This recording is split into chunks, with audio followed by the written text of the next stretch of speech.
Hello and welcome to Lucas Oil Stadium, downtown Indianapolis, the site for the NCAA Tournament Sweet 16 and Elite 8 matchups for the Midwest region. We're gearing up for Purdue and Houston. Sweet 16 time. It's Purdue's sixth trip to the Sweet 16 in the last 8 NCAA tournaments.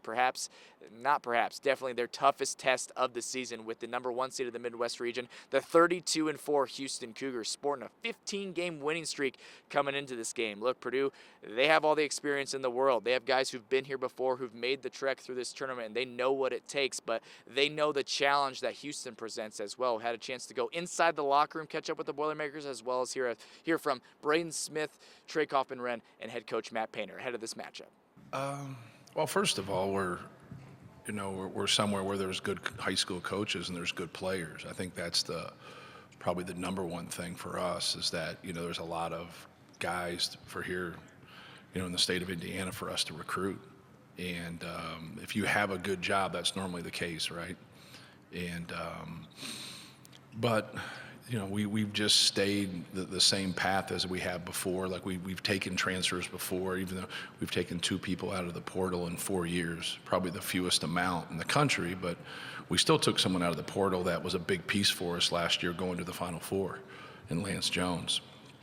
And we're gonna get a guy or 2 here in the portal in the spring. So it's just kind of the way in terms of like how you recruit and how you go about things.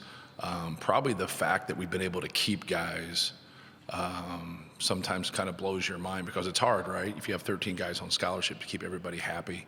But education's always been a part of our equation. So I think when guys maybe don't play as much or don't start or get their minutes or whatever, you really got to think, I'm going to transfer and then go somewhere else and not get a degree at Purdue. And so like the 2 guys that left us last year, I made them a year before tell me if they wanted another year. I wasn't going to wait to the spring and just, be in limbo. So I gave them a couple weeks and said, hey, just let us know. But, Mason got 2 degrees from Purdue. Ethan had already graduated and was working on a master's. So, both of those guys then, had a change of heart after the season that they wanted to play another, but I'd already used those scholarships. So it makes more sense to do your work in the fall than wait till the spring. Just because now you see so many guys out here getting recruited with crazy money being thrown their way. So it'll be interesting to see where we go from here, though, because there's no doubt that we're going to, use the portal. We're just probably not going to use it as much as everybody else. All right, here's Zach. Zach Osterman, Indianapolis Star. Matt, this will be, if I'm not mistaken, the first time you've coached against Kelvin since his time at IU. I'm just curious kind of what you remember maybe about those games. I think you played each other 3 times back then, but also Right. maybe just kind of like that time just in the state and the rivalry. You both kind of arrived around the same time, I think you a year Correct. before him, but just kind of what you remember about the rivalry then. Yeah, they won 2 out of 3. They manhandled us at their place one time. The other time we played at their place, they won again, but the game was closer. We missed some free throws down the stretch. Eric Gordon played well in the game. That's what I remember about that. The other game that we won at home, David Teague had 32. Got a lot of baseline action for David Teague. He made some really tough shots in that game. Carl Landry had a good game.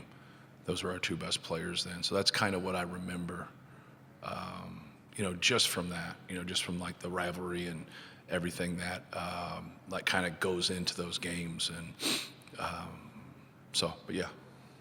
Right here, back in the back. Dustin Schutte, Sports Illustrated, Purdue. Matt, at times this season, guys like Camden and Miles, for lack of a better term, maybe were a little gun shy when they had some open looks, but they didn't seem to have that issue in the first 2 rounds. Just how important is that when you play a team that's plays so well defensively like Houston? Yeah, Houston is a fabulous all-around team. Number 1 team in the country in defense, but also 3-point percentage. And they have players, that come off the bench for them that are great players.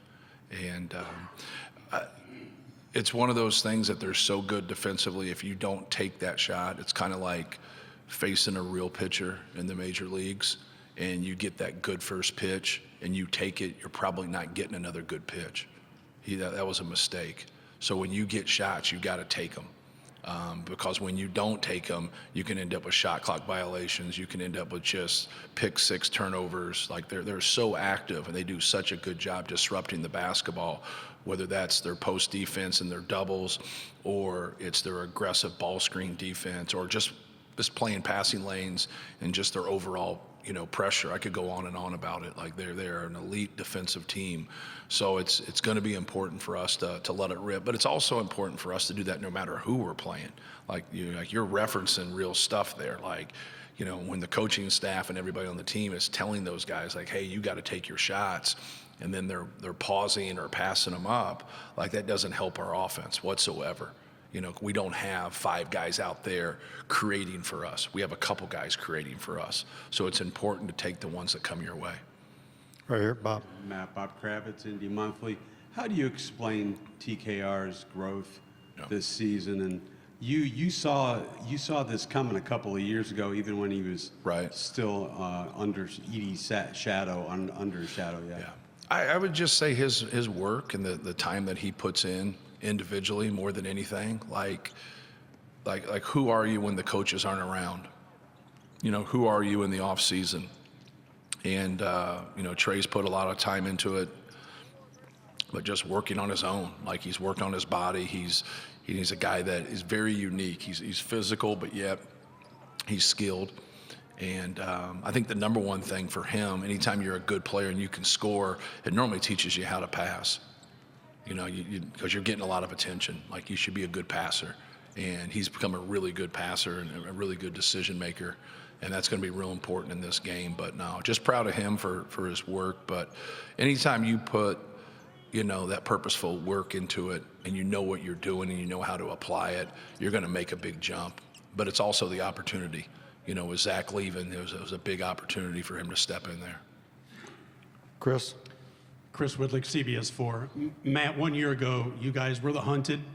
At this point of the season, you made it all the way to the championship. This year, obviously very different. Does it feel different? Does it affect things differently with this year's team as opposed to 1 year ago? Yeah, not really. Not really. It's one of those things where every game is tough. Like we were sitting here last year and we had to play Gonzaga in this game, and then we ended up playing, Tennessee. So now being able to play Houston, who had just now this year just played Gonzaga in a very close game. So everybody's, great. Like nobody messed around and ended up in the Sweet 16, right? They had to earn their way here. And if you look at Houston, you could argue that they're the best team in the country, especially after their first 5 games. They lost their, 3 of their 4 games early. The one thing that's so impressive about them is that they've had some injuries and they've had some foul trouble, and they don't skip a beat. They keep going. It's just a great program. He's a great coach.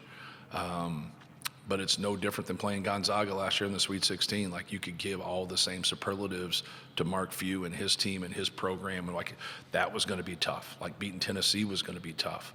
And obviously we were fortunate enough to do that. So yeah, you're comparing 2 different types of toughness, right? Over here. Hey, Matt. Eric Olson with the Associated Press. Just kind of curious about your thoughts on this. It's well documented that all of the teams that are in the Sweet 16 are from power conferences, first time since '85.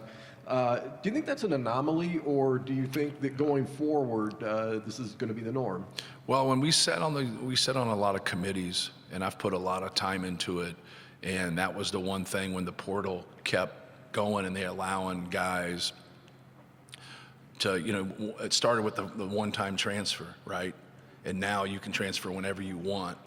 And we really talked about that, why do we want to go against, everyone's a high school recruit at one point. So now it's taken away from the high school recruit and his opportunities. We didn't want that. And then March Madness, and we've been on the wrong end of this a couple times, the upsets and how valuable the upsets are to the common fan, and how it's created March Madness. Let's not get away from it. It's a big piece of March Madness. So then we're I grew up on Ball State's campus, but I grew up wanting to go to Indiana. And so when kids grow up, they want to go to the elite schools, they want to go to the Power 5 schools, and now those other schools are really good basketball schools, but they also have to be able to grow their product. And now, if we're not going to grow our product as much and we're going to have a different team every single year, Purdue's still going to have players. I don't care who the coach is and what the situation is. Like, you sell out every single one of your games. Our fans are unbelievable. Like, we have the most Big Ten championships. Like, we've had success for a long, long time. Like, you're going to always have players. But now, these guys are just getting cherry-picked from the D2s and the low majors and the mid-majors, and cherry-picked from high major to high major. And so now when you look at that, one of the things we talked about in those committees is this going to take away from the value of a low to mid-major program? Because if it's not fair to anybody, it's not fair to them. Like, that's not fair to them. They get a good player, they develop a good player, they lose a good player, right? And like, that piece of it, we talked about taking away from high school recruiting, which it has, and we talked about taking away from the low to mid-major programs. Now, time's going to tell, like, how true that is, right? Obviously, it looks like it's trending that way, but we'll see through data. And the other thing that we talked about was, you know, what you want in life is opportunity more than anything. And 99% of all college basketball players are not pros. Like digest that and understand that. Like, these opportunities for these young men and women to take is not just like getting an all-conference plaque on the wall. It's allowing them a better opportunity to have a successful life and have their own family. And not for everybody, right? Like, some people like are going to be successful. You know, their dad went to college, their grandfather went to college, their great-grandfather went to college. You could just go on and on and on. Some people come from a single-parent home, some people that didn't go to college, whatever. And if we're just chasing basketball and we're devaluing education, like, what are we really doing here, right? So from a basketball standpoint, I think there's some things that you got to look at, and there's also some things from an educational standpoint, and to make sure that we're doing everything in our power to help them out, because a lot gets talked about. Okay, these guys haven't been paid in the past, but education has also put us in some great positions there, and I understand that, and I don't think there's any coaches that want to get away from that. But I don't like when you have 200, 300, 400, 500 kids put their name in the portal and they had a scholarship and now they don't. Like, what about them? You're saying, well, that kid should be able to do what he wants. And people that are successful don't always do what they want. They do what's best for them. And we get away from that. But that's what we're here for. We're here to help them and fight them, but also be an advocate for them with that fight. And so, like, that piece of it has got to get fixed. Because now, if some kid was only going to get an education because he was good in basketball, that's a good thing. And now he has a better chance to be successful in life. And now if he just jumps schools and he thinks, oh, I'm going to go in the portal and get money and get a better situation, and now he doesn't get a scholarship when he had one, and now he never gets a degree, which we all know a lot of people out there have been very, very successful without a degree. But we all know it helps from a percentage standpoint. There's no doubt that it helps, you know, young people. So I think those are the type of things that we got to make sure we keep in perspective, not just, hey, this kid should be able to go where he wants. Coaches, you know, leave their schools and go other places and do that. And I understand that's a valid argument. It's a very valid argument. But there's a big cohort of young people in there with a lot of different examples in there. And it's always been our responsibility to try to set the framework of that so everybody has the best chance to be successful. And that really has much not to do a lot with basketball, but basketball really being a vehicle for life. We have time for a couple more for Coach Painter right here. Elsie Norton, SB Nation. When you have a point guard like Braden who's seen all kinds of different defenses and individual matchups in his career, does that make your preparation a bit easier on you when you're getting ready to play a team with a defense like Houston's? Yeah, it makes it easier on me, but it's still difficult. You know, the best thing I can do for him is go and play teams non-conference that is like Houston. If you didn't play, we didn't play Houston. But playing Auburn, playing Texas A&M, playing Ole Miss, playing Marquette, like those are some of the people, he's played against some really good programs, some really good coaches. But this might be the biggest challenge he's had. You know, this is the #1 defense in the country.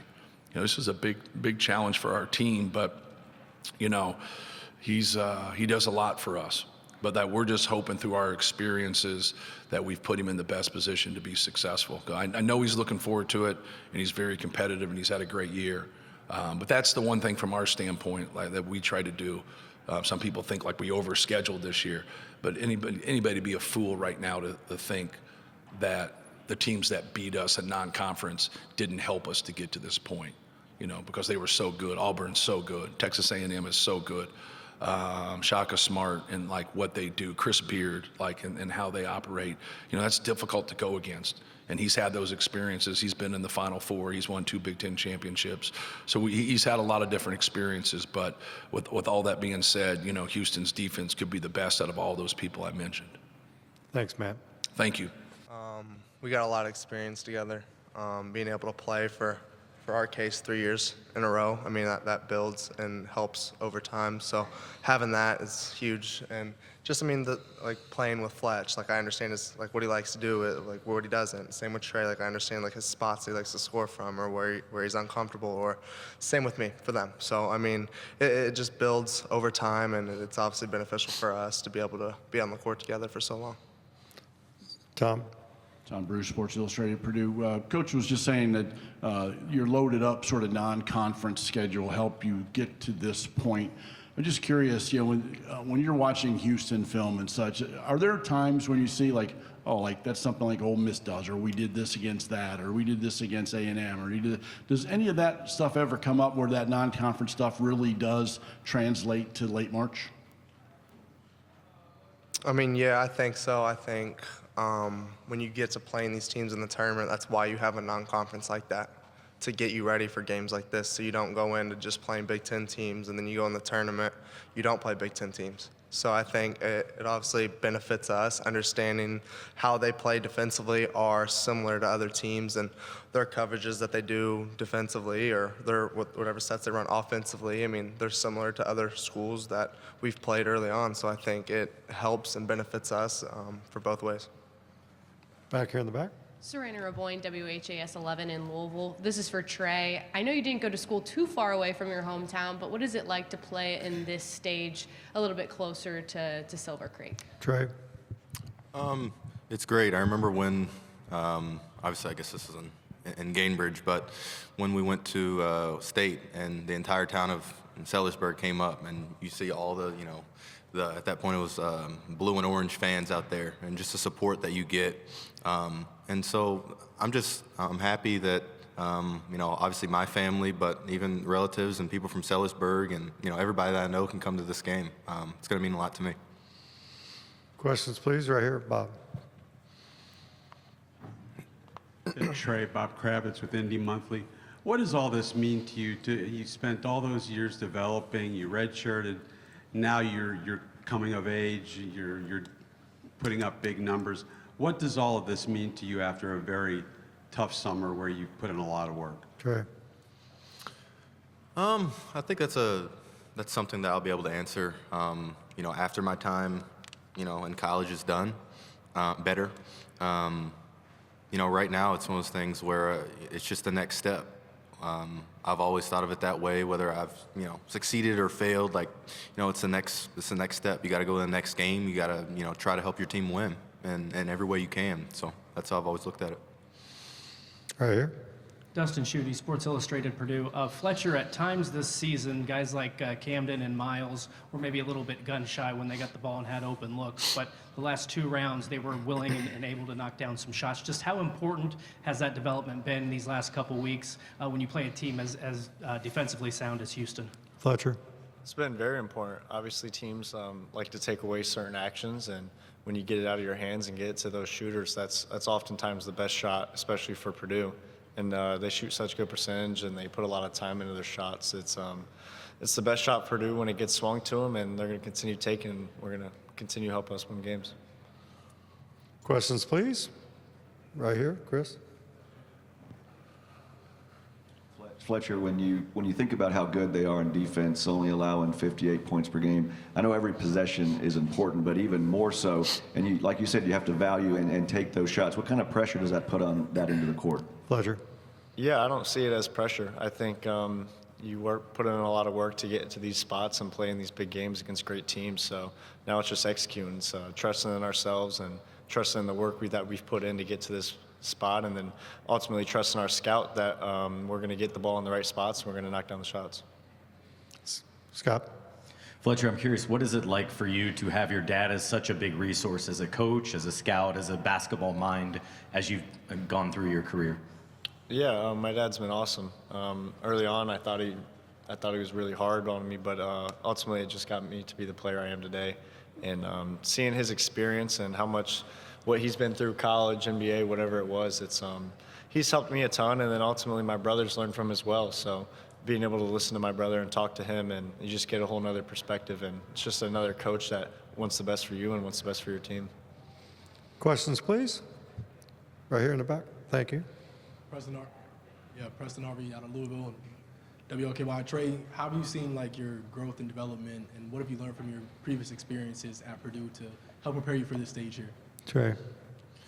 I mean, for this particular stage, I'd say the run last year that we had, the scouting, the preparation, just being on this stage before. I think those are all experiences that you have. Obviously, from a skill standpoint, this past offseason really helped. I put in a lot of work. Like I said, I'm just glad it's paying off. Right here, Tom. Trey, Coach Painter mentioned earlier about you becoming so much a better passer over time. Can you just kind of explain that a little bit as to how you become a better passer and what all goes into that? Yeah, that's as these guys will tell you, that's not a trait that I thought I was going to develop. But no, it's just one of those things where if, there's going to be people doubling me, or we're going to have open shooters that knock down a high percentage of shots, like you got to get it to them. You got to get it to people who can really score the ball. And so I have confidence in everybody on our team. So it's the best look for Purdue. That was Trey. Questions, please? Right here. Dustin Schutte, Sports Illustrated, Purdue. Braden, obviously in the first two rounds, you guys had the early tip-off times. You're going to play 10 o'clock, 10:30. Does your process change, or how do you prepare for such a late-night tip-off? Braden. Yeah, honestly, it's different. You wake up, you eat breakfast, then you get ready to go. But now we'll have time. I think we get to come in and have a shoot around here and stuff like that. So I think it'll benefit a little bit. It kind of sucks because for a competitor, you got to wait all day to go compete late at night. So I think that part sucks. But at the end of the day, you got to be ready. And I think playing in a game like this, like the Sweet 16, they'll get you amped up enough to where you're ready by game time. Right here, Bob. Yeah, Braden, what is it about their defense that makes them so imposing, Houston? Braden. Yeah, I think it starts with their bigs. I think their ball pressure is really good. I think they can corral the ball on ball screens, and they cause havoc. And then they got quick, athletic guards that are pressuring the ball. So, you're dealing with two tough defenders on you. For my case, coming off a ball screen or whatever whatever the read is. So, just that. And then when they're in the post, they got two big guys that are super athletic. And they're really good with their traps. So I think just for us, understanding that and just being simple with the ball, I think we'll be fine. Got some rest finally, but here in Indy, just how's it feel ahead of the Sweet 16 against Houston? It feels good. We're all excited, ready to compete. Obviously, Houston's a really good team, so we've been preparing pretty well since we've gotten back. So I think it's just really big for us to key in on the scout and just play our game. What's it about them that makes them difficult? Top seed, 32 and 4. What have you seen? Obviously one of the best defensive teams in the country. Their guards are really big, and their front court is really good as well. So I think it's just, like I said, a matter of focusing on that scouting report and knowing who can do what, and just playing hard and going out there executing. Miles, what's it going to be like having the home crowd behind you? I know your family goes to every game, but just a trip down the street for them, and what's it going to be like having all these Purdue fans here now? It's going to be huge, but I also think it's even more important for us to go out there and do our job and execute and give them something to cheer about. So I think that's really huge. It's not going to really come into play unless we go out there and do our job. Is part of that you have to kind of put the distractions out of it because there is so much with this and just focus on the basketball when it gets there? Yeah, but I think we've been in these situations a lot to where we've been used to that. So I think it's nothing new to us. So we're just going to go out there and play a basketball game. Where's the confidence of this team come from? I think it's just the work that we put in. We put in so much work. We have confidence in each one of each other. And whoever goes out there, we know that they can go out there, execute, and do the job, and get the job done and get a win. What's it going to be like being the underdog? Well, you guys are not used to doing that, but now here you are going up against the number 1 seed. I mean, do you welcome that with open arms? Yeah, I think it's good to do that just because it's March Madness and it's a tournament. Anything can happen. So I think we're going out there with all the confidence in the world, and we're just going to go out there and play our game. What do you think makes them a good defensive team? I mean, they're giving up 58 points per game, better than anyone in the country. I mean, they're super athletic. They can guard any position. I think, and they're really quick. And I think they're just smart and headsy, and they don't like to give up anything on the defense. And I think that's what really just makes them really good defense. Yeah, I think we feel good. We were able to get on the court today. Obviously, it's a later game tomorrow, so we're gonna get another shoot around in tomorrow and just get ready for Houston. Yeah, 10 p.m. tip. Do you like that? How do you? I mean, it's a little bit later. I think you still approach it the same way. Probably just add in maybe a mid-afternoon nap, and we'll be good to go. What have you seen from Houston? Just a limited scout. Yeah, obviously they got a lot of size, they got a lot of speed. They're great defensively, as I was talking about. And then kind of with their 2 bigs in the short roll, they do a great job of getting it to them. And then they get spray outs for easy open threes. They do a great job of putting, at all times, 3 excellent shooters around them. To be here in Indy, what kind of boost does that provide for you guys? Saw last year just the way your fans travel. How excited are you for that experience? Yeah, it's awesome. Obviously, at this point in the season, whenever you can get a little bit of an edge, no matter how small or big, you take it. So, I think it's definitely a big help for sure. What has been the vibe among your teammates, knowing it's one thing to make it to the Sweet 16, but to do it in your own backyard, have a huge opportunity like this? What has been the vibe with the teammates? Yeah, as I mentioned, I think we're very thankful for obviously any edge you can get, you obviously take, but at the same time, we still got to go out and compete and play aggressive and get the win. When you look at Houston, what concerns you about this number 1 seed? You guys are going to be an underdog, if you will, but what concerns you about this team when you see them? Yeah, I mean, obviously they're the number 1 seed for a reason. They got a lot of size, a lot of speed, and a lot of talent as well. Either number 1 or number 2 defense in the country. So they do so many things good, but as I was talking about earlier, I think we got to buy into our identity. Our identity has gotten us to this point for a reason, so we got to continue to trust that. How critical is rebounding, especially in this upcoming matchup, and how much pride do you take in rebounding? I'd say it's extremely important. They have a lot of athletic bigs that they get a lot of tap outs, and that's kind of something that we've been preaching, is making sure that we can not only try to keep them off the glass, but we need to get those tap outs too, because we try to win the loose ball battle, and you could essentially count that as a loose ball.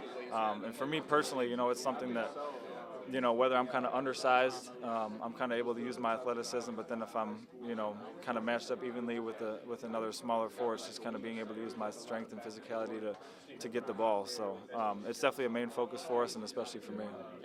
In limited scout of them, what have you seen that makes them so challenging? I mean, 32-4, ran through the Big 12, 1 seed. What is it about them? I mean, there's a lot. Obviously they are a 1 seed for a reason. They have a great coach, and they have guys that buy into the program and kind of what they want to do. Defensively, they're extremely athletic. They have super active hands. A lot of their bigs have super long arms. They're kind of able to disrupt passes at certain times. And then offensively, they have guys who can make plays. And then they have those 3 starting guards that they have shoot the ball extremely well. So, there's a lot of different things both offensively and defensively that, kind of go into their scouting report for them. Now, how does it feel to finally be here? You're here, you got some time off, you're in Indianapolis, chance to go back to the Final Four, get to the Elite Eight first, but what's it feel to be here, and much are you looking forward to the environment? Yeah, it feels good to be here. And obviously, it's great when you can play in front of, what will most likely be a lot of our home fans. Obviously we're only an hour away, but I'm pretty sure everyone would agree that it's nice to be here. But our main goal is just winning the game tomorrow night, and that's kind of the main focus. We can't really get caught up, in saying we made it to a Sweet 16 and just kind of where we're at. Like, we just got to continue to work, continue to mentally and physically prepare for each and every game and take it day by day and go win the next game. Early tip, both games last week, 10 p.m. tomorrow. Your thoughts on the difference there? A basketball game is a basketball game. Whenever we tip off is when we tip off. So, it's kind of something that, whether we play at noon or whether we play at, 10:09 at night, it's something that I think a lot of these guys in this room are very routine oriented, and everyone kind of has their routine. So for me, obviously throughout the day, I'm not really going to be doing much, just staying off my feet. But then, as soon as it gets kind of closer to game time, it's going to, feel just like a normal game. No doubt about it, the Boilermakers are locked in, and no doubt about it that court looks like it belongs here at Lucas Oil Stadium. It always amazes me when they put a swimming pool in here, a basketball court, it doesn't matter. They got it ready for the Sweet 16 matchup between Purdue and Houston. Should be a lot of fun. Hey, be sure to check out our extended preview coverage of this one with our sister station KHOU. Jason Bristol, he has the Cougars by double digits. He says it won't even be close. Can you believe that, Purdue fans? Come on now. Don't know about that, but defense and rebounding are going to be the name of the game. Houston, an extremely physical team. Again, they're 32-4 for a reason. They're a #1 seed in the Midwest region for a reason, and they have a 15-game win streak for a reason. Defense and rebounding and splashing a little bit of an improved offense for that Houston squad. That's why they've had the success they have had this year. We saw Purdue in those first 2 rounds of the NCAA tournament out-rebound High Point and McNeese by a combined almost 20 per game. That has to travel for them to have a chance against Houston. We all break it down. Jason Bristol and I of KHOU, that extended preview coverage of Purdue and Houston. Sweet 16 time. Purdue looking to get back to the Elite Eight for the first time since just a year ago. Houston looking to get back to the Elite Eight for the first time since the 2021-2022 seasoning.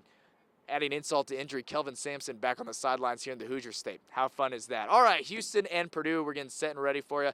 Be sure to keep it locked right here on 13 on air and, of course, right here on WTHR+. For now, we'll see you tomorrow. Dominic Miranda, 13 Sports.